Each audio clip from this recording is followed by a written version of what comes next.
Donc c'était peut-être juste une contribution, mais ouvrir parce que je pense que la thématique aussi était sur l'Afrique. Donc c'était peut-être rajouter quelque chose, parce que ce qu'on a oublié de dire aussi, c'est qu'on est dans un monde qui est ouvert. Ça, c'est la première chose. Donc même si en Afrique, on a des problématiques, on va dire, propres, qui sont beaucoup plus, on va dire, sur des problématiques beaucoup plus bas de gamme, donc accès à l'eau, mobilité, des choses beaucoup plus simples, des solutions qui existent peut-être ailleurs peuvent être transférées. Donc c'est juste pour dire que on est sur quelque chose qui est ouvert. La deuxième chose, c'est que on ne le dit pas souvent, mais c'est une course aussi. Parce que, vous l'avez rappelé, il a suffi que Zuckerberg ait fait Facebook, veut dire cette course-là, elle est terminée, il a gagné. Donc sur WhatsApp aussi, pareil. La course a été lancée, il y a des gens qui l'ont gagné. Et ce que je veux dire par là, c'est que en Afrique, on pourra continuer, on va dire, à peut-être se battre sur des choses, mais si on rajoute le fait que, en fait, tout le monde aujourd'hui a les yeux rivés sur l'Afrique. Donc si on veut, on va dire, avoir une place et puis espérer gagner, on va dire, le combat qui va se passer ici, il faut pouvoir se battre aussi avec les mêmes armes.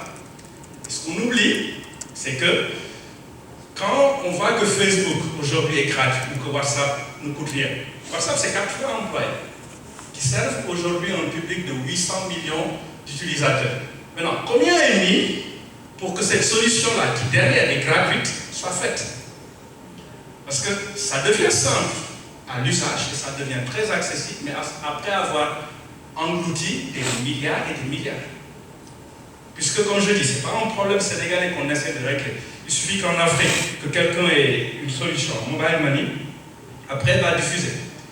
Et c'est là où l'Afrique va avoir, on va dire, des défis. Parce que du point de vue technologique, il faut avoir, on va dire, les meilleurs ingénieurs. Il ne s'agit pas d'être le meilleur de Dakar. Parce qu'en concurrence, on n'a pas les ingénieurs dakarois. Le Français qui aura réglé le problème d'accès à l'énergie pour Dakar va quitter Paris et venir déployer ça ici. Et ce problème-là pose la question, quand on dit économie du savoir, regardez, on est au Sénégal, comptez le nombre d'écoles d'ingénieurs. Vous allez en trouver peut-être 3 ou 4. Tout le monde parle de technologie au sens communication, mais le fond, parce qu'il y a ce qu'on appelle les enabling technologies, ce qui rend possible ces choses-là. À la limite, en fait, c'est des choses qui aujourd'hui ne sont pas abordées. Et aussi ce que je disais, et c'est un problème que peut-être quasiment tous les entrepreneurs vivent, c'est que ça coûte hyper cher de mettre sur la table une solution, on va dire, très simple. Et juste pour terminer, aujourd'hui on parle d'une 4e révolution en Afrique. On n'a ni fait la première, ni la deuxième, ni la troisième. Donc on se retrouve plongé, on va dire, dans des combats mondiaux. Et si on revient, on va dire, à la base, avant de parler d'intelligence sur un système, il faudrait quand même, par exemple, si je prends le cas de l'agriculture, il faudrait savoir produire d'abord avant de mettre des drones qui vont rendre cette culture beaucoup plus intelligente. Et aujourd'hui, plus on va dans les IT, et plus j'ai l'impression que les gens se focalisent juste sur l'intelligence, l'intelligence, l'intelligence. Les gens se focalisent sur ça parce qu'ils ont musculé un corps et puis un système mécanique et autres qui permet maintenant d'aller vers de l'optimisation. Donc l'Afrique est en face de tous ces défis et comme je dis, ça aurait été en vase clos. À la limite, on aurait pu prendre notre temps. Sur l'impression 3D par exemple, aujourd'hui, on en parle comme si c'était un rêve.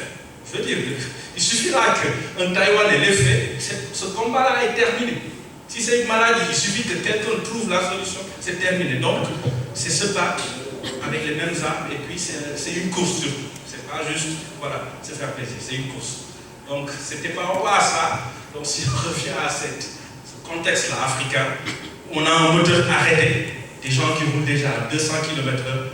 Comment, en fait, venir à bout de cette inertie et puis courir pour régler ce problème clos? Merci. Alors, je vais demander aux prochains intervenants de se présenter. On ne l'a pas fait. On aura l'occasion peut-être. Alors, comment? Omar Cham.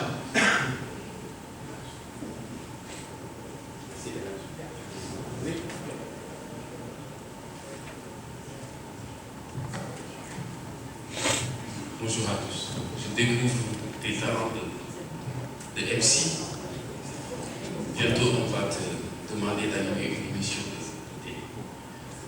Je me présente, je suis Omar Kiam, je suis responsable à BEP, Bordeaux École de Management.